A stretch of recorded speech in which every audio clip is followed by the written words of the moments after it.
queridos, bom dia. Muito obrigado pela oração, em favor da Lívia. Depois eu vou dar mais detalhes para vocês a respeito disso.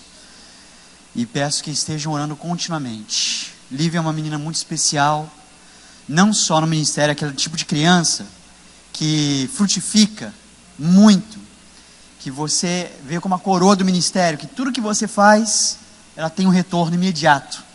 Uma menina fora da casinha, que às vezes a gente olha e fala, Deus trouxe a menina para o mundo de uma forma muito especial. Que não é possível alguém com a idade dela falar o que ela fala, pensar o que ela pensa, agir como ela age.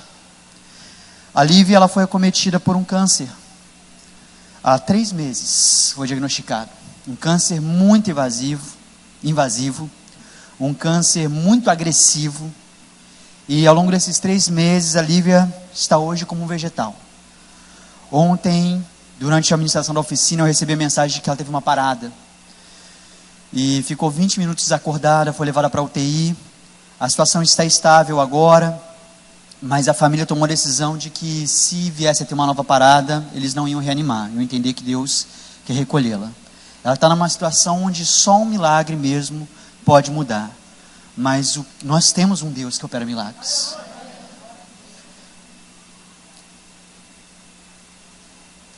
E por isso eu creio que Deus pode fazer grandes coisas na vida da Lívia e através da vida dela.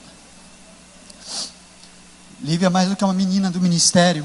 Eu tenho um carinho por ela como se ela fosse a minha irmã, a minha filha. A família da Lívia me recebeu de uma forma tremenda em Brasília. Eles foram a nossa família lá, nos acolheram de uma forma que eu nunca vi igual. Nós criamos um relacionamento muito grande. A mãe dela é uma das líderes do Ministério Infantil. A irmã mais velha dela é a gestora do Ministério Infantil, trabalha do meu lado. E isso trouxe um abalo muito grande para nós como família, como amigos. Então peço a vocês que realmente estejam orando por ela, porque cremos num Deus que opera milagres. Queridos, eu tenho recebido muito no tempo aqui.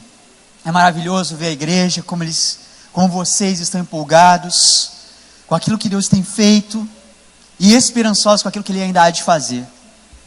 Eu estou realmente maravilhado com tudo que Deus tem operado aqui, sobretudo com o potencial que vocês têm. E quando eu digo de potencial, não é potencial de estrutura, não é potencial de filosofia. O que eu falo de potencial são as crianças.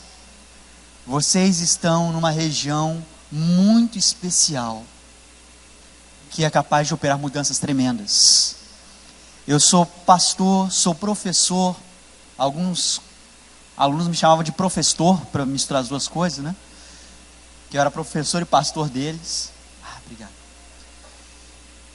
E uma das coisas incríveis que eu vejo no trabalho com as crianças é justamente esse potencial que elas têm para poder levar o que você dá a elas muito mais além, muito mais adiante.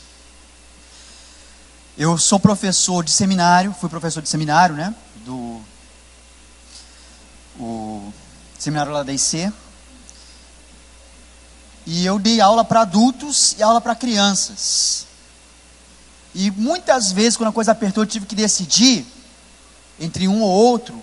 Eu não tive nenhuma hesitação. Eu estava pronto para optar em ser professor de criança. Poxa, mas por quê? Aqui você é professor de seminário, aqui você dá aula para adultos, aqui o conteúdo é mais profundo. Peraí, não é não. Como professor e como pastor de adultos, a gente vai até um certo ponto, né? Na exegese, na hermenêutica, na homilética. Agora com criança você dá um passo a mais, porque você tem que adaptar ao contexto dela. Isso torna o ensino muito mais profundo e muito mais rico. Eu ganho muito mais sendo professor de criança em conhecimento do que de adulto. Mas a minha decisão é outra. É porque quando eu estou ali ministrando a aula, ou ministrando algo especial de Deus para a vida das crianças, eu vejo os olhos delas brilharem. Também vejo dos adultos. Às vezes eles choram, enchem os olhos de lágrimas e tal, mas eu sei que amanhã ela vai esquecer daquilo. É como se fosse o almoço do dia. Você come, sustenta, mas amanhã você nem lembra o que você comeu. Agora a criança, quando eu vejo os olhos delas brilharem, eu sei que eu estou marcando ela para o resto da vida. para o resto da vida. Ela sempre vai lembrar aquele momento. Você é fruto de tudo que te aconteceu quando criança, lembrando disso ou não. Não importa se você lembra ou não. Mas você é hoje, suas preferências, suas aptidões, suas inclinações, suas paixões, é fruto daquilo que você recebeu quando criança. Os desenhos animados que você assistiu, os filmes preferidos, as historinhas que você ouvia da sua avó, da sua tia, da sua mãe, tudo fez com que você se tornasse quem você é hoje. E isso traz para nós uma grande responsabilidade. Como diz o profeta secular Homem-Aranha, com grandes poderes, vem grandes responsabilidades. E de fato é assim que eu me sinto. Eu tenho o maior orgulho de falar que eu sou pastor de criança. E sou tão orgulhoso nesse ponto que às vezes eu tenho que me estourar, né? Me explodir. E o pessoal acha isso um absurdo. Muitas vezes as pessoas me perguntam: poxa, alguma vez você já entrou em crise ministerial com relação a isso? Eu respondi sobre as crises ministeriais que qualquer servo de Deus vive, né? Sobre viver a vontade de Deus ou não. Mas depois eu percebi que as pessoas me perguntavam isso, era pelo fato de eu ser pastor de criança, não simplesmente ser pastor. E aí eu percebi o porquê. É que na verdade as pessoas têm a concepção de que um pastor de criança é uma função intermediária entre um seminarista e um pastor de verdade. Essa é a concepção da igreja. Mas infelizmente quem pensa dessa forma não entendeu a grandiosidade desse ministério. Eu sou pastor de criança e tenho orgulho disso, porque eu sei o que me espera. Eu sei o que eu vou colher. Quem tem as sementes domina a floresta. Eu fui colocado por Deus num tempo e numa geração que eu tenho o poder de mudar todo o rumo da nação. Deus falou comigo que eu teria o privilégio de preparar o futuro presidente da República. E eles estão aqui, ó. Estão aqui. Eu tenho consciência disso. A visão profética da criança, de olhar para ela e saber o que ela pode ser no futuro. E tratá-la e trabalhá-la para aquilo que ela de fato será. A igreja precisa ser despertada para isso. A igreja precisa caminhar nessa linha. A igreja precisa valorizar o ministério infantil. Eu sou pastor de criança não porque eu sou humilde não, é porque eu sou orgulhoso mesmo. Eu sei o que me espera. E quero ser pastor de criança pelo resto da minha vida. Quero dedicar meus esforços para isso. A igreja hoje trabalha muito focadamente no conserto daqueles que já estão quebrados. E de fato temos que consertar os que estão quebrados. Só que nós seremos mais efetivos. Nós estaremos na vanguarda da cultura, na direção do nosso país, se você dedicar esforço e atenção, não só a consertar os que estão quebrados, mas evitar que os novos se quebrem. O esforço da igreja, para que ela possa de fato crescer, e não viver sendo responsiva àquilo que a sociedade faz, mas sendo alguém direcionadora para a sociedade, precisa focar nas crianças, precisa focar na nova geração. Eu estou de fato, como pastor de crianças, escrevendo meu nome na história.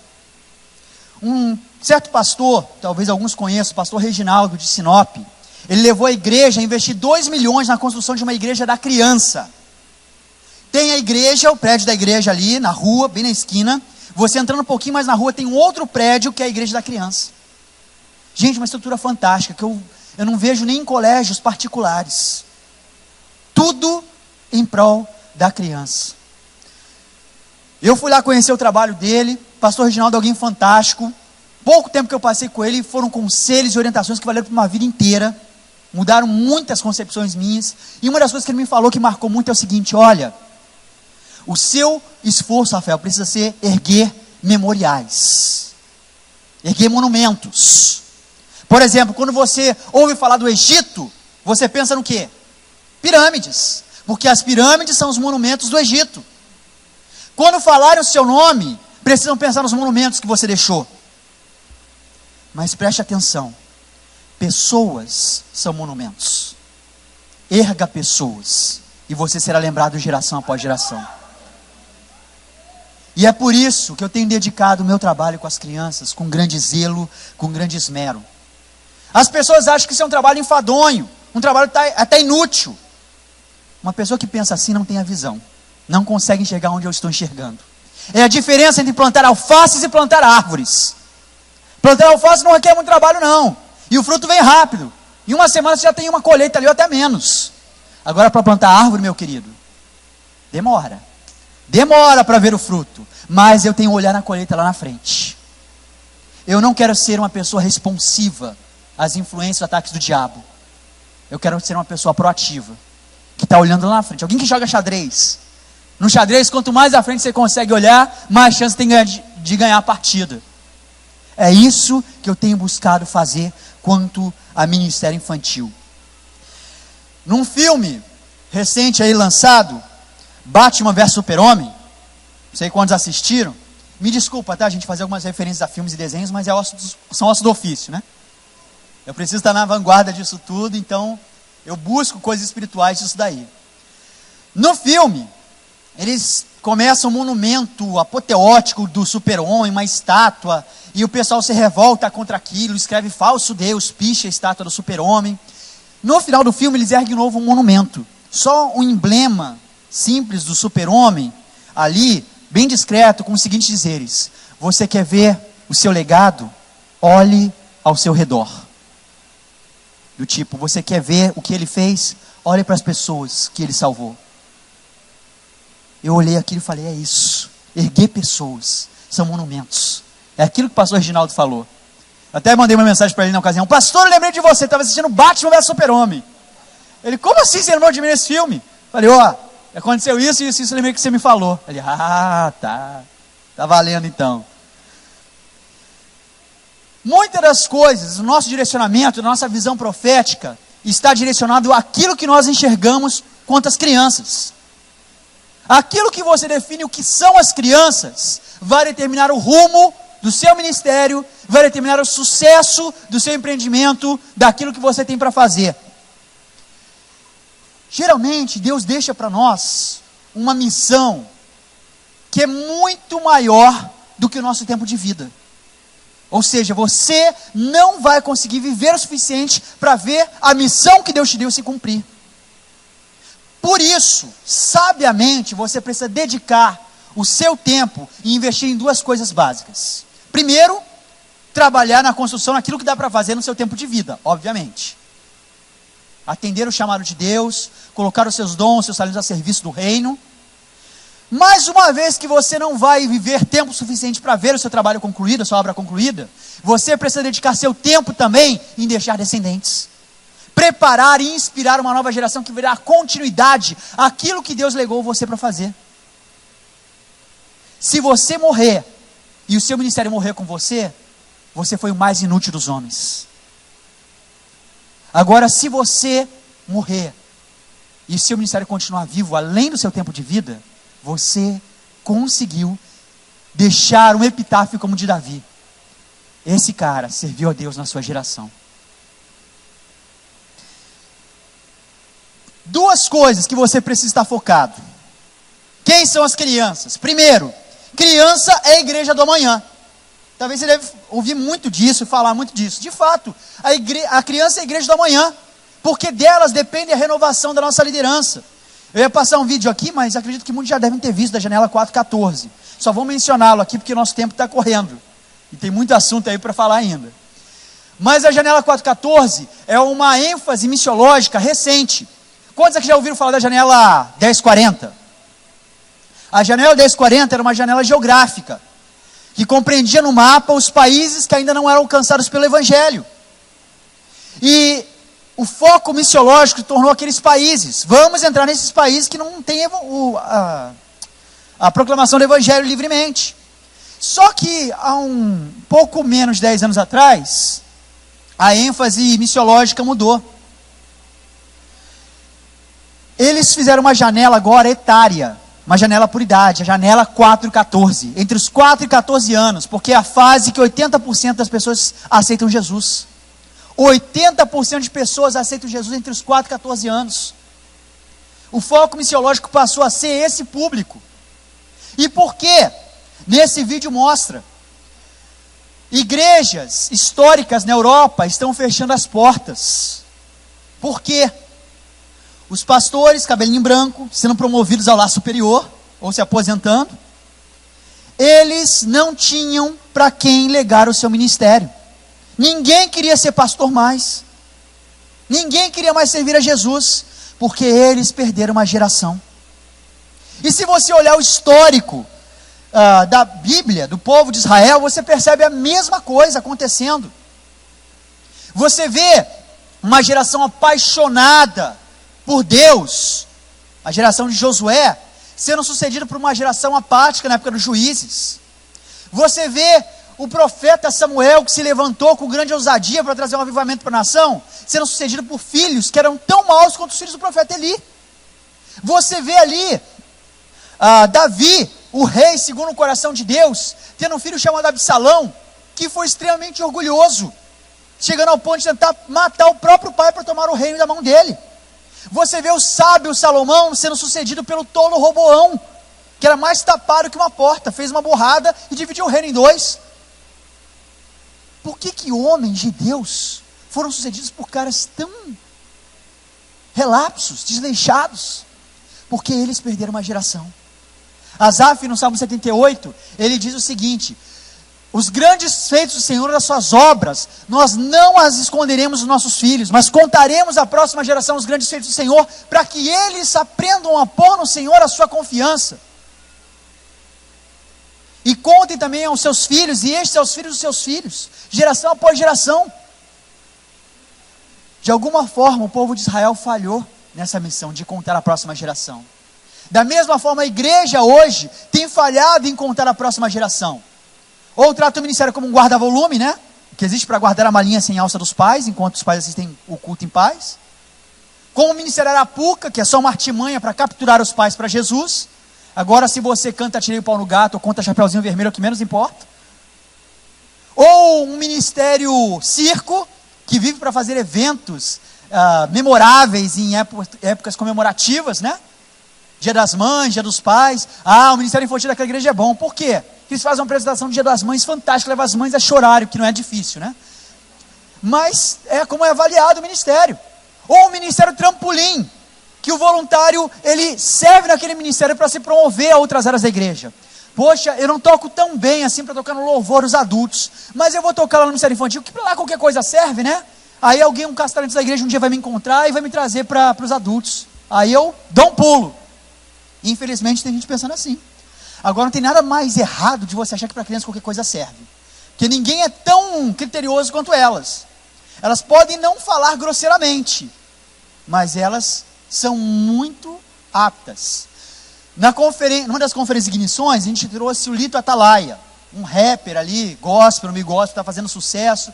As crianças juniores ouviam muitas músicas dele e gostaram. A gente trouxe ele para poder fazer um momento de louvor lá na conferência. Aí, estava conversando com o Lito Atalaia no final e tal. Aí tinha ali o guitarrista dele com um dread, todo doidão ali. Aí uma criança chegou enquanto a gente estava conversando, falou pro guitarrista: tio, você desafinou aquela hora ali, né? Eu percebi. Falei: menino, você está falando com o guitarrista do Lito, cara. Mas eles percebem. Você não pode usar o ministério como um trampolim, não pode vê-lo como um trampolim, você não pode vê-lo como um circo, você não pode vê-lo como sendo uma arapuca, você não pode ver o ministério como sendo um guarda-volume. Você tem que entender que o ministério infantil está preparando a igreja do amanhã. O ministério infantil, ele tem o objetivo de formar os futuros pastores, os futuros líderes. E a continuidade da igreja depende desse ministério. Em Mateus 19, 13 e 14, é um célebre texto, né, que todo ministro de crianças usa, né? Onde as pessoas trouxeram seus filhos para Jesus abençoar, e os discípulos tentaram impedir, e Jesus disse: deixem vir a mim os pequeninos, porque dos tais é o reino dos céus. Pode-se medir a grandeza de um povo pela forma como tratam as suas crianças. O que dizer então do povo de Deus, onde as crianças foram levadas à categoria máxima de professores dos adultos, onde eles são o modelo do que você precisa ser ou fazer para ser um cidadão no reino dos céus? Quantos aqui querem ir para o céu? Amém, aleluia. Glórias a Deus. Deus abençoe, Deus abençoe, Deus abençoe. O caminho, querido, é voltar a ser criança. É expressar valores que as crianças têm e que nós como adultos tendemos a perder. Simplicidade, humildade, confiança. A criança, você fala, pula daí que ela pula. Pode ser a altura que for, mas ela confia. A criança tem fé. Você fala que tem um monstro no armário, ela não vai dormir à noite, que ela acredita em você. A criança tem fé. E um detalhe interessante, a criança tem mais fé do que o adulto.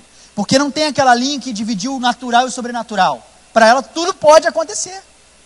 E como a fé é o catalisador para o milagre acontecer, quando elas oram com fé, o negócio acontece. Há um ministério chamado Crianças Intercessoras, que tem mobilizado crianças no mundo inteiro. Na verdade, Crianças Intercessoras é a versão aqui no Brasil. O nome do ministério é Royal Kids.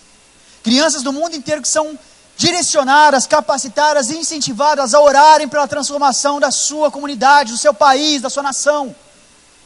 E tem colhido grandes frutos de avivamento através da oração dessas crianças. De fato, as crianças são a igreja do amanhã e há uma grande responsabilidade em você olhar dessa forma. Mas é um erro você pensar que as crianças são só a igreja do amanhã. Que elas estão sendo treinadas hoje para no futuro se tornarem bons cristãos ou bons seguidores de Cristo. É bom deixar claro, né? Porque cristão hoje não significa muita coisa. Mas ser seguidores de Cristo. Crianças são a igreja do amanhã, mas também as crianças são a igreja do hoje. As crianças são a igreja do hoje.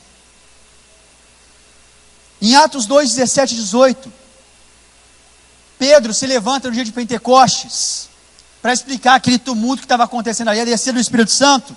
E ele cita uma profecia de Joel que diz assim, que nos últimos dias, diz Deus, derramarei do meu Espírito sobre toda a carne, derramarei meu Espírito até sobre os servos e as servas, derramarei meu Espírito sobre todos, e os filhos e as filhas profetizarão.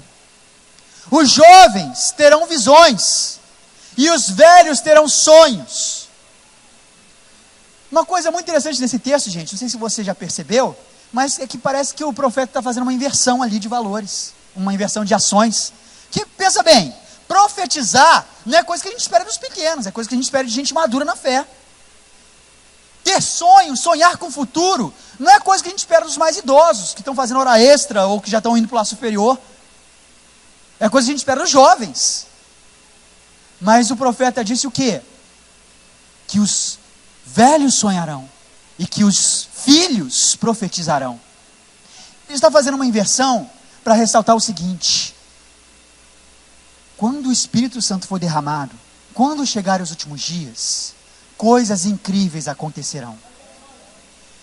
E não tem a ver com faixa etária, não tem a ver com status social, porque até os servos e as servas receberiam o Espírito.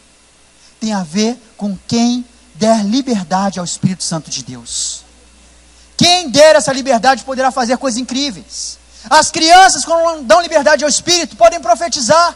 Até os velhos, quando dão liberdade para o Espírito, podem sonhar. Nada é impossível para a igreja quando é movida pelo Espírito. Por isso você precisa perceber que as crianças são a igreja do amanhã, mas eles também são a igreja do hoje. Eles têm dons e talentos que desde já podem e devem ser colocados à disposição da igreja, sobre risco da igreja não ser edificada como deveria ser, porque negligencia os dons deles. Corre-se o risco da igreja tornar-se medíocre, porque não valoriza os dons que Deus já deu para as crianças. E é impressionante como desde cedo a gente já vê as inclinações. Eu tenho 3 filhos, e todos os 3, desde bebezinho, a gente já percebe as inclinações diferentes. Natão, meu mais velho, tem 4 anos hoje. Ele desde cedo tinha habilidade para falar. Falou cedo. E detalhe, não teve aquele momento que a gente brinca com as crianças que elas falam errado, não. Ele não teve. Sempre falou muito certo. As palavras certinhas. A conjugação verbal certinha. Hoje ele está tendo alemão e inglês na escola, está apaixonado ali por essa aula de línguas. É a aptidão e a inclinação dele. Eu sempre falo, Deus te deu esse superpoder, hein, cara? Aproveita. Você está sendo treinado para ser um herói. E o seu superpoder é a palavra. Alguns chamam de tagarela, né? Mas para mim é um superpoder dele, é o dono da palavra. A minha do meio, a Raquel, está com 2 anos e e 4 meses agora. A Raquel, ela sempre teve uma aptidão muito forte nas questões materiais, movimentos corporais e tal, as expressões faciais dela. Diferente do Natan, ela demorou um pouquinho mais para falar. Fala errado até hoje. Ela fala sempre minha pai, minha comida. Minha comida tá certo, né? Mas ela sempre fala minha, sempre coloca no feminino, né? Independente se o objeto é masculino ou não. É engraçado de ver. Mas ela tem uma expressão facial, consegue mexer as expressões, consegue mexer o corpo, tem habilidade para escalar, para subir. Desde cedo ela pegava a própria mamadeira e tomava sozinha, coisa que o Natan não fazia. E o Miguel, aí eu falo para ela, né, o seu poder é ser destemida. Para algumas pessoas você é aquela menina irritante que não para quieta. Mas o superpoder é ser destemida. Teimosa, né? Não é teimosa, ela é perseverante. Diferente. O Miguel, meu mais novo, fez 1 aninho agora. O Miguel, ele é extremamente relacional. Ele gosta de estar com as pessoas. Ele gosta de interagir com as pessoas. Ele não falou como o irmão. Não andou cedo como a irmã. Mas ele tem uma forma de se relacionar com as outras pessoas que os outros dois não tinham. Se você abre os braços para ele, ele abre para você um sorrisão e vai no seu braço. Nunca tive na vida. E não solta do seu colo. Gosta de estar junto, de estar perto, de imitar os outros. Extremamente relacional. Para alguns ele é o chorão. Se sai de perto dele, chora. Para mim ele é o relacional. É o superpoder dele. Desde cedo a gente já consegue ver as aptidões e inclinações de cada um. E você precisa trabalhar em prol disso. As crianças, elas têm potencial, elas têm dons, elas têm talentos. Eu sou testemunha de muitos milagres, cujo agente da oração foi uma criança. 2 irmãos, um tinha 4 e 3 anos, o de 3 anos nasceu com a intolerância à lactose, não podia comer nada que a criança gostava, leite, iogurte, e a mãe ainda era médica, né? Era ainda mais restritiva. Um dia o irmão mais velho de 4 anos colocou a mão na cabeça dele e falou assim: Jesus, cure o Rafinha. Falou, tá curado. E o Rafinha de 3 anos começou a pedir as coisas que ele nunca pedia. Mãe, eu quero iogurte, mãe, eu quero balinha, mãe, eu quero isso. E a mãe com o coração na mão falou: filho, eu já te expliquei, você tem um dodói na barriga. Não, mamãe, Jesus já me curou. Tudo bem que ele queria muita balinha e iogurte, né? Mas a mãe ficou com o coração apreensivo. Não teve jeito, com a insistência, ela orou. E na oração ainda falou assim: Jesus, uma coisa mais para o futuro, né? Porque o Senhor pode estar vindo e curando a barriga do Rafinha. O Rafinha interrompeu a oração e falou: não, mamãe, Jesus não vai ficar curando, ele já curou. Então, o menino de 3 anos entendeu o tempo verbal e corrigiu a mãe. A mãe ficou encurralada, teve que fazer, deu a comida para o menino está comendo tudo até hoje, não teve mais problema nenhum. Ouvi a história de uma junior, que chegou um dia para o pastor lá e falou assim: olha, pastor, eu quero pedir uma oração para o senhor. A minha tia, ela está indo para o hospital para tirar o bebê, porque o bebê está morto na barriga dela. Mas eu queria que o senhor orasse, porque eu sei que Deus pode ressuscitar o meu primo. O pastor disse que nunca fez uma oração tão sem fé na vida dele. Aquela coisa que se coloca na conta da pessoa, né? Jesus, olha a fé da menina. Jesus, console a família. Jesus. Aí foi colocando naquela oração de colocar na conta, né? Quando ele terminou a oração, a menina falou: pastor, eu já sei o que eu vou fazer. Chegando em casa, eu vou colocar as mãos na barriga da minha tia, eu vou orar e Deus vai ressuscitar o meu primo. O pastor já preocupado, né? E agora, como é que eu vou lidar com essa menina na frustração? Como é que eu vou fazer para poder fazer ela entender, né? Que Deus tem as suas vontades, seus desígnios e tal. Semana seguinte, a menina voltou e falou: pastor, meu primo nasceu com vida. Depois ela ainda trouxe o bebê assim e falou assim: pastor, aqui ó, fruto da sua oração. Ele falou: da minha não, querida, foi da sua. Se fosse da minha, a história poderia ser bem diferente. Gente, as crianças são poderosas nesse sentido. Viu, crianças?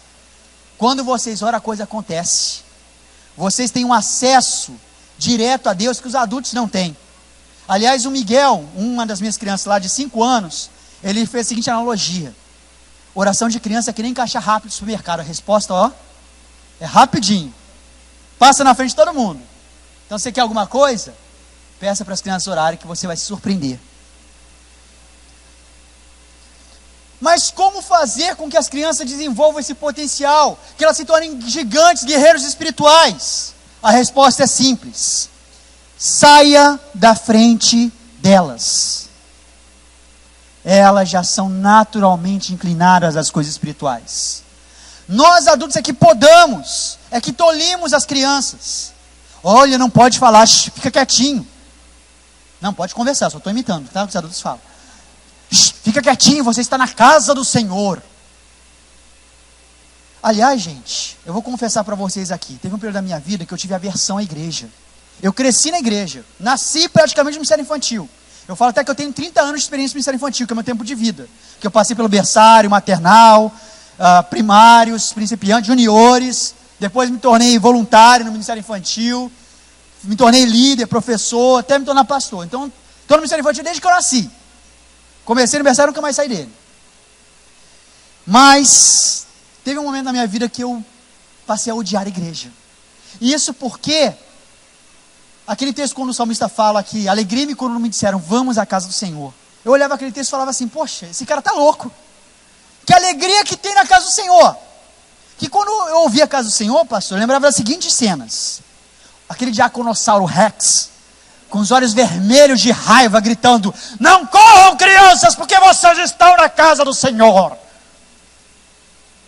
Ou dos meus pais, dizendo não às minhas súplicas para beber água, e apertando meu braço, dando beliscões, dizendo, shh, fica quieto, menino, você está na casa do Senhor. Ou do pastor com voz de nana neném, dizendo, aquietai-vos, silêncio, porque vocês estão na casa do Senhor. Aí vinha um salmista e dizia, alegrei-me quando me disseram, vamos à casa do Senhor. Eu, pô, esse cara está louco. Que alegria que tem na casa do Senhor. Que alegria que tem. Não tem alegria nenhuma. E o pior, tinha um hino, né, uma canção que dizia, alegrei-me quando me disseram, vamos à casa do Senhor. Que meu pai irritantemente acordava todo domingo de manhã assobiando essa música. O que me trouxe ainda mais aversão à casa do Senhor. Só que Deus transformou tudo isso em bênção. E ao perceber que não deveria ser assim, Deus me chamou para fazer a casa do Senhor o melhor lugar para uma criança estar. E é isso que eu tenho me dedicado hoje. Então pode conversar, viu, gente? Não tem problema não. Eu sei que vocês estão atentos aqui. Aliás, o Vila Sésamo, não sei quantos conhecem aqui, mas é considerado o maior programa infantil já feito. Foi feito para alfabetizar crianças que não tinham condições de irem para as escolas públicas pré-alfabetizadoras dos Estados Unidos. Esse programa, dizem que foi feito um laboratório para testar as cenas ali dos desenhos, para ver quais aquelas que tinham mais atenção visual das crianças e quais não tinham. Então eles colocavam um distraidômetro, que era uma televisão, numa brinquedoteca, cheia de coisas para as crianças brincarem, e colocavam as crianças lá para assistirem. Aí eles anotavam aquelas cenas que as crianças ficavam atentas visualmente, e aquela que as crianças iam lá brincar. Com esse método, houve capítulos inteiros de Vila Sésamo que foram todos reescritos, porque não passaram o teste de distraidômetro. Só que depois eles perceberam, numa das experiências, que o fato da criança estar olhando ou não para a televisão, não interferia na atenção dela. Ela podia estar brincando e conversando ali com os brinquedos, e a sua atenção totalmente ligada. E o pessoal ficou frustrado. Poxa vida, a gente gastou tempo reescrevendo Vila Sésamo, quando não precisava. Então fica tranquilo, se você não tem atenção visual da criança, está correndo, gritando, brincando, não é nenhum incentivo para vocês fazerem isso não, tá, gente? Mas, saiba que elas estão atentas. O fato de não ter o contato visual com você, não indica que ela não está atenta, ok? Preocupe-se quando elas estão assim em silêncio, olhando para você, que aí é preocupante. Elas estão em Nárnia, ou estão pensando em outras coisas ali. Bom, saia da frente delas. Elas são naturalmente inclinadas ao avivamento. E nós temos precedentes bíblicos quanto a isso. Você pode perceber a ação de Deus ao trazer avivamento para o seu povo, que Ele usou sempre como agentes crianças. Olha, por exemplo, a geração que saiu do Egito. Povo obstinado, povo cabeça dura, mentalidade de escravos. Não conseguiram confiar plenamente no Senhor. Quando chegaram na beira da terra, não, eles são gigantes, nós somos como gafanhotos perto deles. Gente, mas o Deus que livrou vocês do Egito, o Deus que castigou o Egito com 10 pragas, o Deus que abriu o mar vermelho para vocês passarem, esse Deus está com vocês. Estão com medo do quê? Não dá. O que Deus fez? Mandou eles ficarem 40 anos andando no deserto. E a gente às vezes acha que é castigo, né? Deus passou 40 anos discipulando uma nova geração. As crianças do deserto. Aquelas que cresceram se desenvolvendo, aprendendo a confiar em Deus. E essa geração que Deus passou 40 anos discipulando no deserto, de crianças, quando chegaram na beira da terra no meio dos seus pais, a postura deles foi outra. Vamos, tomemos a cidade, porque o Senhor é conosco. Olha a diferença. Qual é a estratégia divina? Educar a próxima geração. A igreja será mais efetiva quando seguir a estratégia divina. Simplesmente assim. Abandonar a cultura evangeliquez e realmente se tornar bíblico, cristão. Para isso, ainda tem alguns precedentes, eu só citei um, né?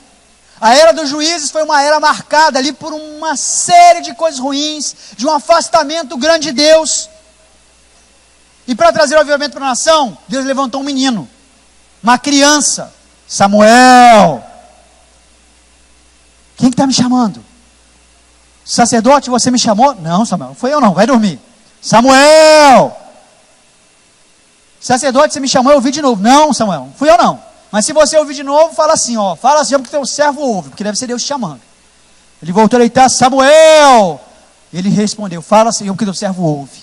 E ali, aquela criança se tornou porta-voz do Senhor para a nação. Promoveu um avivamento para a nação. Uma criança. E você vê também no período da idolatria dos reis. Israel se perverteu, adorou outros deuses, e Deus mandou a Síria acabar com a nação. Aí o rei do sul, Judá, continua ali ainda fiel no período ali do rei Ezequias. Só que depois de Ezequias começou a degringolar o negócio de novo. E Deus deu uma última chance para a nação. Levantou 2 crianças para promover o avivamento.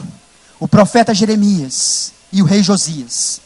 O profeta Jeremias devia ter uns 12, 13 anos quando recebeu o seu chamado profético. E a hesitação dele é, mas eu sou tão novo, eu sou tão pequeno, como é que eu vou ser profeta para a nação? Não diga que você é pequeno, porque eu estou te enviando. E paralelamente daquele mesmo momento do chamado profético de Jeremias, Deus levantou um rei chamado Josias, que tinha 8 anos de idade. 8 anos de idade, rei. E o pior, ele teve péssimos exemplos, porque o seu avô Manassés foi o pior rei que Judá já teve. O seu pai Amon seguiu os mesmos passos do pai, ao ponto que com 2 anos de reinado, o povo não aguentou e matou ele. E Josias com 8 anos recebe o reino desse jeito. 8 anos? O que essa criança ia fazer? Ia botar tudo a perder? Josias foi o maior rei que Judá já teve depois de Davi. Josias e Jeremias atuaram juntos. 2 crianças que tiveram chamado para promover um avivamento para a nação de Judá. Precedentes bíblicos, gente. E o texto que eu acabei de ler. Nos últimos dias, os filhos e as filhas profetizariam. O avivamento toma parte nas crianças. Se a igreja não abrir os olhos para essa realidade, o avivamento vai escapar. Vocês precisam vencer alguns mitos sobre as crianças para que vocês possam compreender essa dimensão do que Deus quer atuar em nós e através de nós. Primeiro, um mito que precisa ser banido da igreja. Criança é simples demais para entender a complexidade do evangelho. Gente, tudo que o evangelho não é complexo, ele é simples. Porque Deus amou o mundo tanto, que deu o seu único filho para morrer em favor de todo aquele que crê em Deus. Para que eles não morram e tenham a vida eterna. Foge disso para ver se você não se complica. Agora, o interessante é que isso faz mais eco no coração de uma criança do que no de um adulto. A Bíblia fala sobre a questão de que o pecado nos separa de Deus, que é o nosso Pai. Talvez você que já é adulto, barbado, trabalha, é independente, você não tem tanta essa relação de dependência com o seu pai. Mas pensa numa criança, que ela depende do pai para comer, depende da mãe para se proteger, para cobrir a noite quando está frio. Estar afastado do pai faz mais sentido para uma criança do que para um adulto. Eu creio que Deus está falando mais para o coração da criança do que do adulto nessa hora. O pecado nos afasta de Deus, nos separa de Deus. A criança entende com todas as suas emoções isso, muito mais do que um adulto. Cordeiro de Deus que tira o pecado do mundo. No contexto judaico, havia aquela questão do sacrifício, onde você tinha que matar um animalzinho mais perfeito, mais bonitinho no rebanho, para cobrir os seus pecados. Agora os adultos eles são um pouco frios quando se trata dos animais, né? Eles não ligam muito. A criança chega com um gatinho, com um cachorrinho de rua. Olha, mãe, tira essa criatura nojenta daqui! É como os adultos geralmente fazem, né? A criança, ela tem uma empatia com os animais muito maior do que de um adulto. Chora pelo peixinho que morreu. Eu sei porque eu chorava. Ainda choro. A criança, ela gosta de trazer vida e personalidade para as coisas. Tem criança que faz coleção de pedra, que tem as pedras como amigo. Esse é o Pedro Pedrosa Rocha. Essa aqui é a Pedrita, não sei o que, das quantas. A criança, ela gosta de trazer uma vivacidade para coisas inanimadas, trazer personalidade que geraram um relacionamento, ela é inclinada para isso. Agora pensa no contexto judaico, uma sociedade agropastoril, onde a criança, ela está cuidando das ovelhinhas, e nasce uma ovelhinha linda, branquinha, fofinha. A criança brinca com a ovelhinha, ensina ela os primeiros passos. A criança se apega à ovelhinha, dá um nome para ela, seu nome é Bé. E a criança brinca com a Bé. Como é que é a Bé? Faz aí. Isso, obrigado. A criança brinca com a Bé, a criança pula com a Bé, a criança vai para lá com a Bé, leva a Bé para beber água. A criança vive ali, naquele frenesi com a Bé. Aí chega no dia do sacrifício. Filho, precisamos levar a Bé para o templo. Mas por que, pai? Ela precisa ser morta, porque o sangue dela vai cobrir o seu pecado. Mas pai, a Bé não, pai. A Bé, filho, porque ela é mais perfeitinha, mais bonitinha. Mas pai, não é justo. Não é mesmo, filho, mas foi o que Deus mandou. O inocente vai ter que cobrir o seu sangue. Quando a Bíblia fala que Jesus é o Cordeiro de Deus que tira o pecado do mundo, isso faz mais sentido nas emoções para uma criança do que para um adulto. Deus construiu a Bíblia, a narrativa do Evangelho, para que fizesse todo sentido para uma criança. Aí vem um adulto e fala, não, porque a complexidade do Evangelho é... Por favor, né? Tudo que você está sendo, a única coisa que você não está sendo é cristão aí.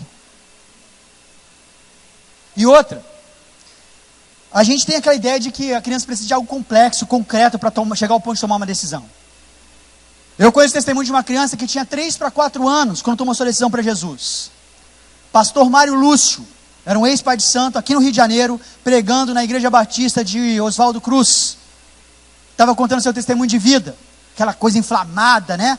Animado. Não sei quantos conheceram o pastor Mário Lúcio aqui, mas ele era um cara fantástico, fora da curva. E ali, o auditório sempre atento às suas palavras, mas havia uma criança de 3 para 4 anos de idade que não estava nem aí porque ele estava falando. Era uma igreja mais tradicional, né, aqueles bancos de madeira. Estava brincando com seu dedinho naqueles buraquinhos de colocar o cálice. Estava nem azul ali para a hora do Brasil. Mas na hora do apelo aquela criança prestou atenção.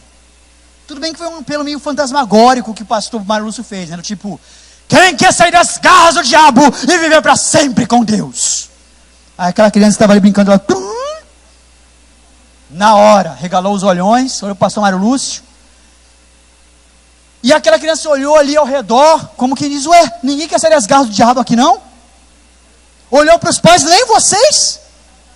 E aquela criança de 3 para 4 anos de idade levantou a mão, dizendo, eu quero sair das garras do diabo. Eu não sei se aquela criança tinha um conceito profundo de cristologia, de soteriologia, de teologia, essas outras logias que a gente fala aí no evangeliquez, né, para poder mostrar que tem uma pompa. Mas aquela criança sabia uma coisa, ela não queria ficar nas garras do diabo, e foi suficiente para tomar a decisão por Jesus, e pronto, aconteceu. Então não tem essa de que a criança é simples demais para entender a complexidade do evangelho, até porque a mente da criança, ela tem um HD bem livre, muito mais do que de um adulto para receber as informações e fazer conexões.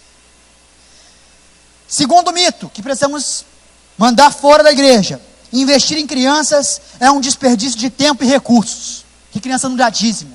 Tem gente que pensa nisso. Eu vou investir no ministério infantil para quê, se criança não dá dízimo? Se às vezes vem só para comer, está nem querendo prestar atenção na mensagem, para que eu vou investir no ministério infantil? Porque a criança é inclinada à mudança de vida, muito mais do que de um adulto. Eu já ouvi uma comparação de que a criança é que nem a massinha de modelar. Quando a massinha está dentro do pote, guardadinha, o que acontece com ela? Ela fica boa ou ruim? Boa. Se você deixa a massinha fora do pote, dormindo fora do pote, como é que ela fica depois? Ruim, dura, quebradiça. A criança é como essa massinha de modelar nova. Você pode dar o formato que for para ela. Fazer um dinossauro, um ornitorrinco, o que você quiser. Agora, se você deixa ela fora do pote, o adulto tem uma massinha fora do pote, ela fica quebradiça.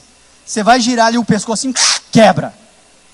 Não dá mais. Não dá mais para brincar. Não dá mais para modelar. Essa é a diferença de um adulto e da criança. Você está trabalhando numa fase de maravilhamento, onde o que você plantar dá, gerando marcas eternas na vida das crianças. Como eu falei, eu preferia muito mais dar aula para as crianças do que para os adultos, porque eu sabia que quando os olhinhos elas brilhavam, eu estava marcando elas para o resto da vida. Elas sempre se lembrariam daquele momento. Tem um menino que foi meu aluno, ele foi para os Estados Unidos, está estudando uma high school hoje, e aí estava comentando com a mãe mandou esse testemunho, dizendo que eu fui o melhor professor que ele teve. Eu fiquei, uau, o menino está numa high school nos Estados Unidos, eu fui o melhor professor que ele teve. Mas não é mérito meu não, é simplesmente porque eu consegui trabalhar ele numa fase excepcional da vida dele, de maravilhamento. Eu consegui falar ao coração dele e gerar marcas que se tornariam eternas. Não é porque eu sou um grande professor não, é simplesmente por isso. Porque eu atuei num momento chave. Por isso, precisamos investir em crianças. Terceiro mito, o foco da igreja precisa ser a evangelização do adulto e não da criança. As principais organizações missionárias do mundo hoje estão voltando seu foco para as crianças. E por algumas estatísticas muito simples. Crianças são maioria no planeta. Crianças são receptivas ao evangelho. Se você prega, é 100% de conversão. Nunca vi uma criança, quando você fala, você quer aceitar Jesus? Ah, não, primeiro eu quero que você me dê provas da messianidade de Jesus. Nunca vi. Não, primeiro eu quero que você me explique melhor sobre a hamartiologia, né? Questão do pecado. Nunca vi nenhuma criança perguntando isso. Se você fala que quer aceitar Jesus, ela aceita. E gosta tanto, sabe que Jesus é tão bom, quantas vezes você oferecer, ela aceita. Quantas vezes você oferecer, ela aceita. Crianças são receptivas e entusiasmadas com o evangelho. Você conta uma história para elas, elas vão reproduzir para pai, para mãe, para o amigo da escola, o cachorro, o papagaio, o vizinho, até para o poste ela vai pregar. Porque elas são entusiasmadas com aquilo que elas recebem. E as crianças precisam de salvação. As pessoas acham que a criança já tem o reino dos céus garantido. Não, Jesus não falou que ela já tem o reino dos céus garantido. Ele falou que aqueles que são como as crianças herdarão o reino dos céus. Ele está dizendo que existem valores que são típicos de uma criança, que nós também precisamos ter. Agora, não é a ideia de que a criança já é salva. Aliás, o pecado na vida do ser humano não tem a ver com as ações, as atitudes pecaminosas. Tem a ver com a natureza pecaminosa. Você já nasceu pecador, já nasceu separado de Deus. Isso é uma realidade, que você só pode consertar quando você aceita Jesus. Por isso as crianças precisam de salvação. Eu estive em contato com uma conferência missionária, da Junta de Missões Mundiais, onde uma missionária que trabalhava na Bósnia e Herzegovina, ela estava lamentando-se pela dificuldade da expansão do evangelho lá na Bósnia. Porque a Bósnia sofreu um genocídio recente, as pessoas vivem à sombra do luto, todo dia tem uma comemoração em prol de alguma coisa que aconteceu matando muitas pessoas, o carro bomba que explodiu na ponte matando tantos, eles comemoram. Não sei o que, caiu ali a bomba, eles comemoram. Então a nação vive à sombra de um luto recente. E aí a missionária lamentando-se, né, falando o quanto era difícil o evangelho entrar na Bósnia, e comentou que a maior igreja batista da Bósnia, aquela mais ativa, mais cheia, num dia de festa, consegue reunir 50 pessoas. Aí eu fiz uma pergunta para ela, quando abriram as perguntas ali. O que você tem feito com as crianças na Bósnia?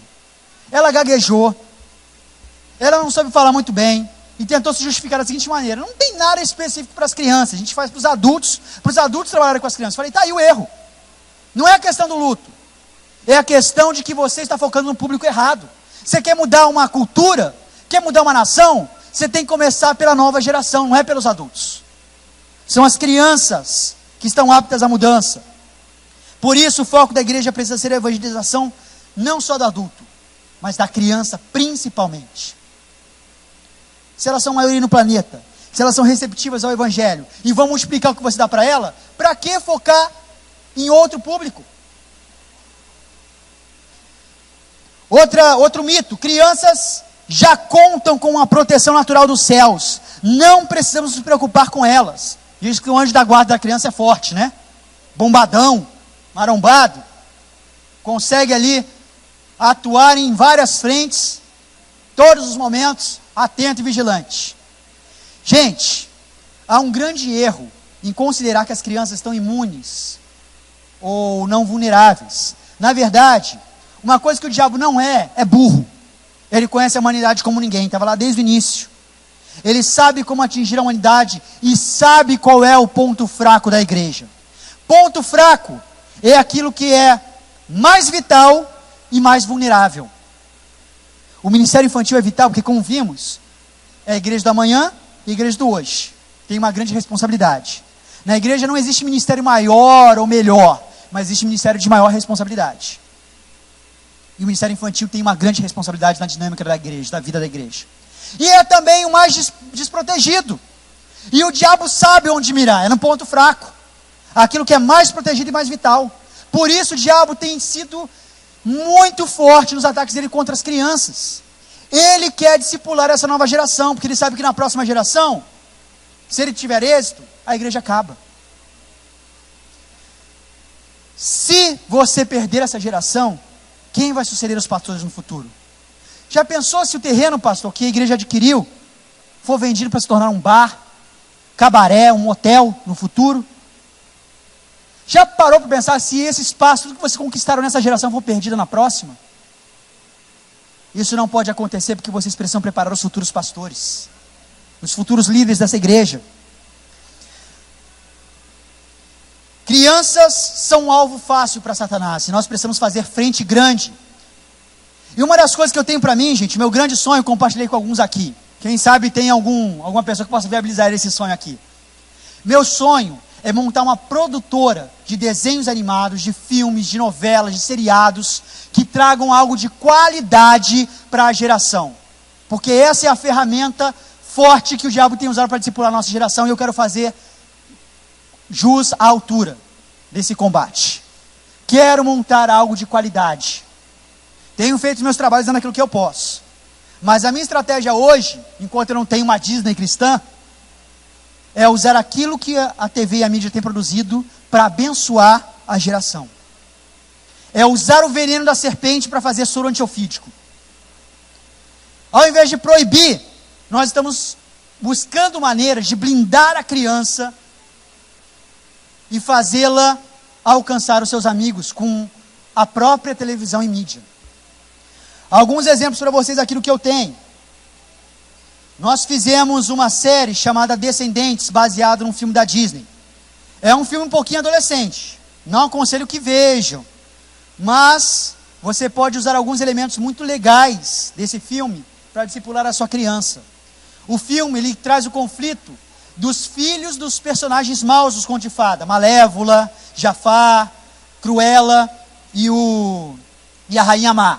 Os filhos desses personagens recebem uma oportunidade de mudarem o legado dos seus pais e se tornarem pessoas boas. E eles ficam naquele conflito. E aí? O que eu vou fazer? Eu vou seguir os passos dos meus pais? Ou eu vou construir um legado diferente? Essa pergunta é espiritual, gente. É a pergunta que pode mudar a vida de um ser humano. A gente cai naquela ideia de que filhinho de peixe, peixinho é. Em Jesus nós somos livres para fazer diferente do que os nossos pais fizeram. Em Jesus nós somos livres para acertar aonde os nossos pais erraram. Em Jesus nós temos a liberdade e a capacitação e a autoridade para construir um novo legado, uma nova herança para os nossos descendentes. Baseado no questionamento desse filme, nós fizemos uma série na igreja chamada Descendentes, onde trabalhamos os reis de Judá. E a cada mensagem a criança ganhava 2 cards, o correspondente ao seu pai e ao filho. Então, por exemplo, ele ganhava numa mensagem um card de Davi, que foi um rei humilde, e o card de Absalão, seu filho, que foi um rei extremamente orgulhoso. E ali a gente mostrou que reis bons tiveram filhos maus, e reis maus tiveram filhos bons. Que você não precisa seguir o legado dos seus pais. Aliás, durante as ministrações, a criança era incentivada a preencher um questionário para avaliar os seus pais. No dia de Davi e Absalão, por exemplo, ele fazia o questionário para ver se o pai era mais humilde, como Davi, ou mais orgulhoso como Absalão. Então ele preenchia lá, meu pai faz isso, isso, isso, tem tudo a ver com meu pai, nada a ver com meu pai. Meu pai faz isso, isso, isso, situações práticas do dia a dia. Tem tudo a ver com meu pai, tem nada a ver com meu pai. Depois ele computava para ver se o pai era mais orgulhoso ou mais humilde. Você deve estar pensando, você deve estar arrumando problema com os pais, né? Não sei, eu vou avaliar ainda, a mensagem termina hoje. Mas o grande lance que eu já tenho visto é que esses cards, eles se tornaram um jogo. Porque a nossa perspectiva era fazer com que a criança recapitulasse esse monte de personagens, né? E ao mesmo tempo pudesse observar atitudes ruins. Por exemplo, a Thalia, ela era ambiciosa. E a ambição muitas vezes é pregada na sociedade como sendo algo bom, positivo, que você precisa ter. E nós queríamos marcar para a criança que não, a ambição egoísta é algo ruim. E como marcar? O joguinho, cada personagem tem uma avaliação no seu reinado. A Thalia, no caso, foi -1, porque ela nem da dinastia davídica era. Foi uma usurpadora que tentou dar um golpe lá e matar os descendentes de Davi. Cada rei recebe uma nota. Ezequias recebeu 4, Josias recebeu 4, Roboão recebeu 2. E as crianças sabem por que eles receberam essa nota, porque foram ministrados. Aí no jogo, a criança embaralha a carta e escolhe 3. Aí vai jogar contra o outro amigo. Ele embaralha e escolhe 3 também. E aí, a criança tem aqui na carta os reis. E ele vai avaliar, poxa, eu tenho um rei ambicioso. Eu tenho um rei tolo. Eu tenho um rei rebelde. Eu vou perder essa jogada. Porque é ruim. Ah, eu tenho um rei humilde. Eu tenho um rei temente a Deus. Eu vou ganhar essa jogada. Porque é algo bom. Tem uma forma de a gente estimular a criança a conseguir avaliar essas coisas. Tudo através de um jogo e de um filme da Disney. Eu tenho alguns cards desse aqui ainda para vender, tá? Se você quiser adquirir depois, fala comigo no final, mas são poucos. Um outro negócio, recurso que eu quero deixar para você, a gente tem feito muitos jogos, tá, gente? Tem muita coisa que em breve vai ser colocada à disposição dos ministérios, das igrejas. Eu estou trazendo para vocês 2 que já estão consolidados, foram testados, aprovados, passaram pelo teste de qualidade. Os outros ainda estão caminhando, estão no forno. Esse aqui, gente, foi fantástico também. Essa aqui foi uma série baseada no filme Divertidamente. Quantos assistiram o filme Divertidamente da Disney? Nós chamamos essa série de Dentro para Fora, que é a tradução literal do filme, Inside Out. Nós criamos personagens lá no nosso ministério. Vamos gravar um CD, inclusive, com músicas de cada um deles agora em outubro. É o meu primeiro passo para a Disney cristã, viu? Cada um deles representa um propósito. Eu sei que a igreja trabalha aqui com um propósito, né? Então você tem a Tina Jaguatirica, que fala sobre o discipulado. O Tony Ornitorrinco, que fala sobre missões e evangelismo. O Timo Lobo Guará, que fala sobre adoração. O Theo Tatubola, que fala sobre o altruísmo, o serviço. E a Tata Tamanduá, que fala sobre a comunhão, a união. No caso aqui eles estão com caras e bocas por conta da série. Eles foram os representantes de cada uma das emoções. Quem já viu o filme sabe que o filme retrata a vida de uma criança, Riley, sendo dirigida por 5 emoções na sua mente. O medo, a raiva, a tristeza, a alegria e o nojo. E ali o filme lança no seu enredo o seguinte questionamento: qual das emoções é melhor para controlar a sua vida? E no final o filme traz a seguinte resposta: o melhor não é ter uma emoção controlando a sua vida. Porque a alegria tentou fazer isso e deu ruim. No final foi a tristeza, inclusive, que salvou tudo. E ele sabe. Ali, as emoções precisam trabalhar em equilíbrio para que a nossa vida caminhe, tudo dê tranquilamente bem. Perfeita, espiritual essa resposta. A dúvida e dificuldade é como encontrar o equilíbrio entre as emoções. É a parte mais difícil. Se você tem dúvida, 30 semanas pode ajudar bastante, tá? Mas olha só, uma coisa que a Bíblia traz a resposta, que inclusive é a essência do 30 semanas, a cristocentricidade, é que Jesus, ele é expert em administrar as emoções. Ele fala assim: vai lá a tristeza, faz a pessoa chorar tudo que tem para chorar, porque bem-aventurados que choram, porque serão consolados. Mas depois ele fala: agora recua a tristeza, vai a alegria, porque a tristeza pode durar uma noite, mas a alegria vem pela manhã. Jesus é ótimo, gente, administrar as emoções. Por isso a solução que o filme não trouxe, e que nós como igreja podemos trazer, é a seguinte: para você encontrar o equilíbrio entre as emoções, coloque Jesus na sua sala de controle. Aliás, a Bíblia fala isso em Provérbios: acima de tudo, guarde o seu coração, pois dele depende a sua vida. E a gente trouxe para as crianças que aquilo que a Bíblia chama de coração é aquela sala de controle que o filme mostra. E que quando Jesus senta lá no trono e fala: vai lá, você faz isso agora, tudo caminha direito, e não vai viver os conflitos que a Riley viveu ali com as emoções. E aí nós criamos como memorial para a criança, isso que os psicólogos chamam de afetivograma. O afetivograma é basicamente um reloginho das emoções. Então você tem aqui para girar, ó, aí você cola o adesivinho da expressão do personagem em cada casa correspondente: tristeza, medo, nojo, alegria, raiva, e aqui a cruz representando Jesus. E o reloginho pergunta: hoje eu estou, aí você coloca aqui, ó, com raiva, alegre. Será que Jesus está dominando a minha vida, minha mente? Será que eu estou com nojo, com aversão? Será que hoje eu estou com medo, com tristeza? Gente, esse recurso aqui trouxe uma maturidade para as nossas crianças que os adultos ficavam babando. A gente está desenvolvendo material, inclusive, para fazer o 30 semanas das crianças em cima disso aqui. Porque elas começaram a nomear suas emoções. E quando você começa a dar nome para alguma coisa, você começa a dominá-lo. Então a criança sabia dizer quando estava com raiva, sabia dizer quando estava alegre, quando ela estava com nojo, quando estava com medo. E aquilo era a ponte para ela entender o que ela precisava fazer para Jesus tomar o controle da vida, porque ele não estava no controle da sua vida. Meu filho de 4 anos, a minha esposa chegou em casa e falou assim: ah, querido, eu estou tão triste hoje. Ele falou: você está triste, mãe? Peraí. Pegou o afetivograma dele: olha, você está deixando a tristeza te dominar. Você não pode deixar a tristeza te dominar, tá bom, mãe? Então coloca a mão no seu coração e fala assim: Jesus, seja bem-vindo aqui. E ele vai trazer alegria no seu coração, mãe. A Lívia, a menininha que eu falei no início, a gente está orando por ela. Ela nessa série recebeu um soco da melhor amiga dela na escola. E receber soco não é legal para ninguém, na melhor amiga é pior ainda.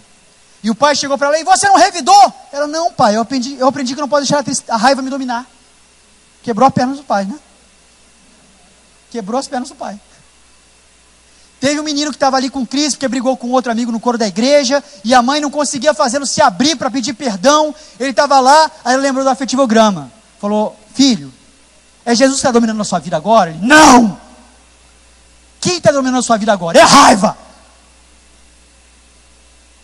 E você não quer orar para pedir para Jesus dominar seu coração agora? Não, não quero não! Aí a mãe respirou fundo: eu posso orar então? Ele: pode. A mãe começou a orar e falou: Jesus, o meu filho sabe que não é o Senhor que está no centro do coração dele, que é a raiva que está dominando ele, mas ele não quer isso. Mude, Jesus, agora. Tome o controle da vida dele. Quando terminou a oração, o menino começou a chorar, abraçou a mãe e foi correndo lá para mim pedir perdão. Gente, isso trouxe uma maturidade tremenda para as nossas crianças. Tremenda. Eu tenho alguns desses aqui ainda também, tá, gente? Acho que eu tenho 10 só.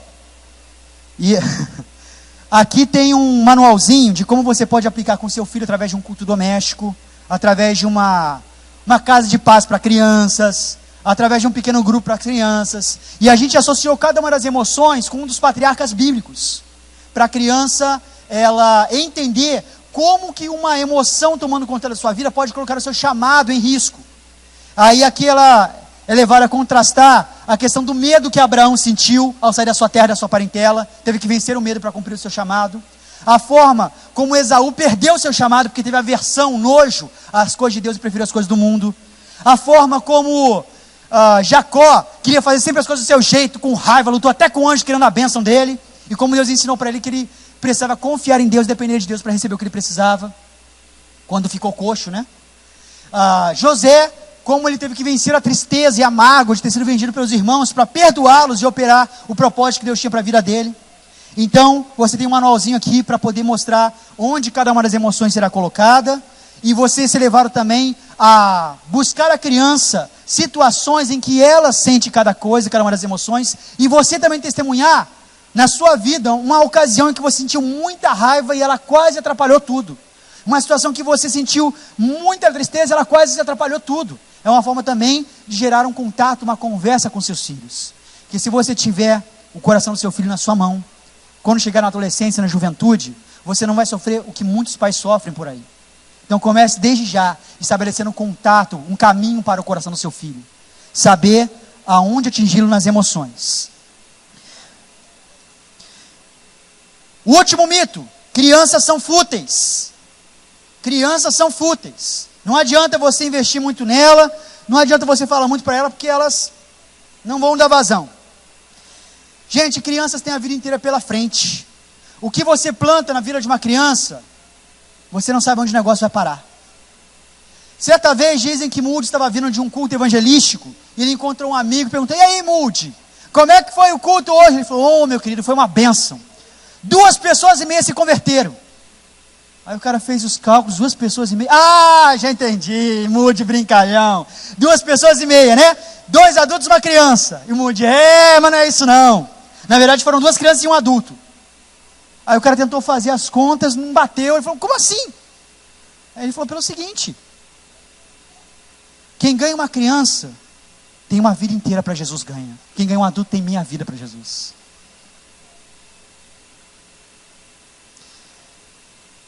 Aquela criança que se converteu ali com o pastor Mário Lúcio, foi fantástico a forma como o pastor Mário Lúcio tratou ela. A postura do pastor Mário Lúcio marcou a minha vida, porque ele chamou aquela criança na frente. Aquela criança foi a única resposta ao seu apelo naquele dia. Uma criança de 3 para 4 anos é ofensa para o pregador. Poxa vida, eu vim aqui e contei meu testemunho de vida inflamado, e ninguém se converteu, só uma criança de 3 para 4 anos de idade, que não estava nem prestando atenção na mensagem. Foi só na hora do apelo, veio pelo susto. Fracasso é o mente dos pregadores. E às vezes o pregador até não finge que não viu a criança, né? Alguém quer aceitar Jesus, a criança está lá. Ele olha por cima, alguém quer aceitar Jesus, a criança está lá pulando. Alguém quer aceitar Jesus, a criança está quase com um pompom dançando lá. E ele finge que não vê. Mas o pastor Mário Lúcio não, chamou aquela criança lá na frente e perguntou: qual o seu nome? E aquela criança falou: meu nome é Rafael. Eu era essa criança.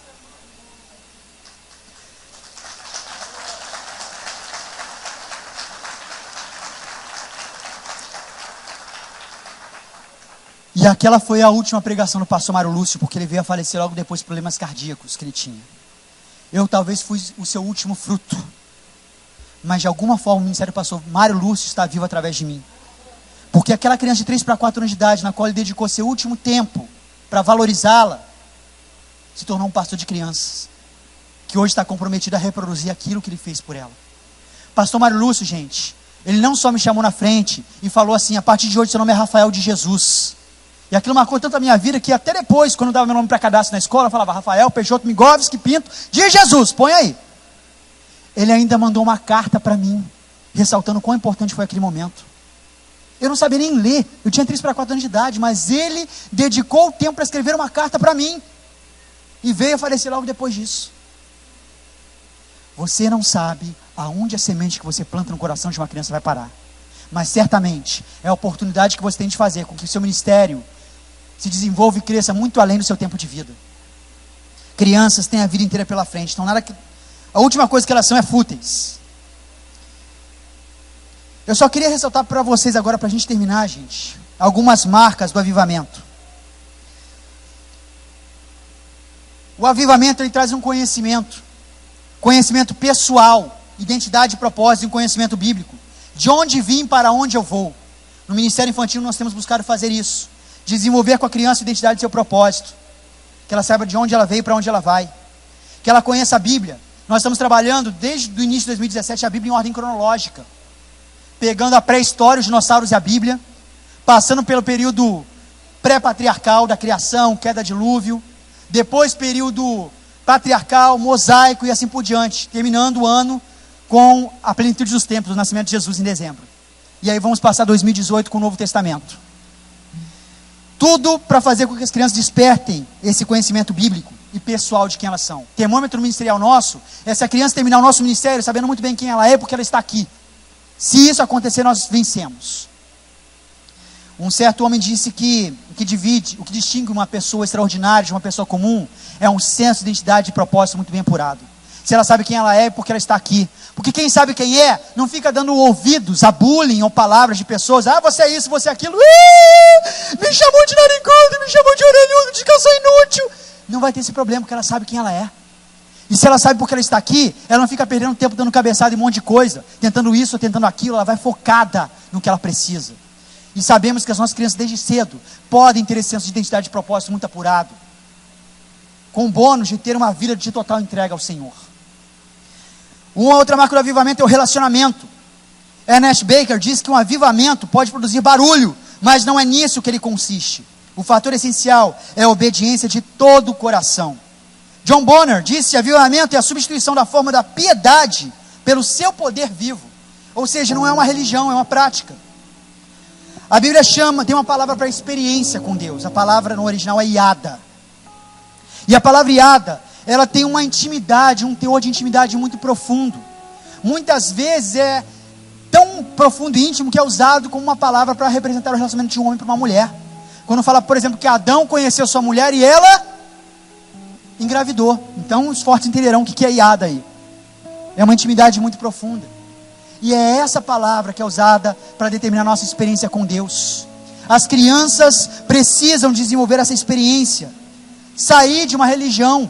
Não pode fazer isso, não pode fazer aquilo. Deus não gosta, o diabo, é coisa do diabo, não é de Deus. Esse tipo de proibição só vai roubar a sede de relacionamento dela com Deus. Você pode tornar os desenhos como uma forma de ponte, de conexão. Eu tenho feito isso com meu filho. E tem funcionado muito.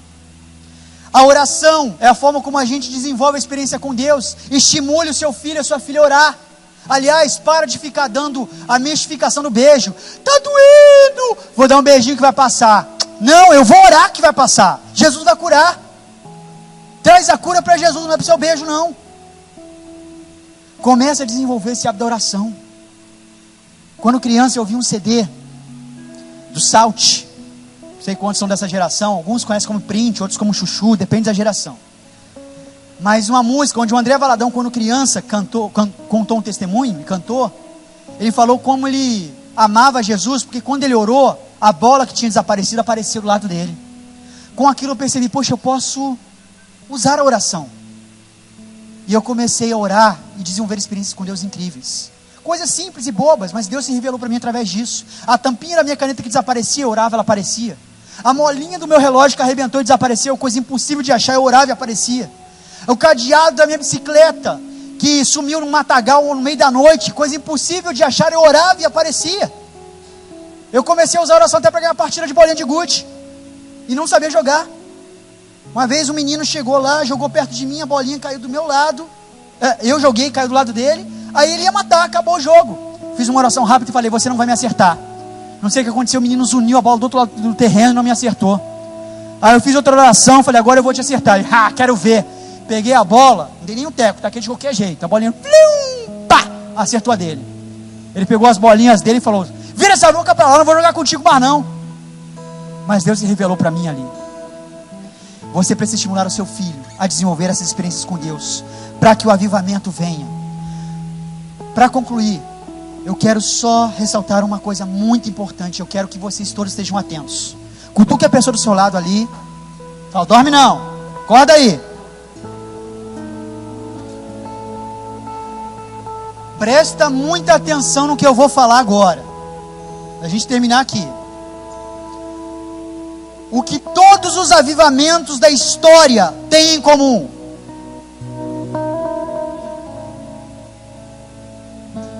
Infelizmente não. O que todos eles têm em comum é que eles acabaram. Todos os avivamentos da história fizeram um mover enorme e acabaram. Se a geração que experimentou o avivamento no passado levasse a sério o chamado com as crianças, hoje nós não precisaríamos falar ou buscar o reavivamento. E por que Deus ia derramar o avivamento sobre a igreja se os seus baldes ainda estão furados? Se o que Ele derramar e fizer nessa geração está fadado e condenado a ser perdido na próxima geração? Ou a igreja conserta os seus baldes e se prepara para um grande avivamento, ou Deus não vai derramar avivamento coisa nenhuma. Não adianta você buscar e orar se você não se preparar. O meu trabalho como pastor de crianças é fazer a minha parte para que a humanidade experimente um avivamento sem precedentes na história. Um avivamento que não acabe, mas que continue geração após geração até a volta do nosso Senhor Jesus. Para isso precisamos valorizar o ministério infantil e as nossas crianças. Crianças, vocês entenderam a responsabilidade de vocês? Então eu quero que vocês venham aqui na frente. Faça uma fila, virado para eles.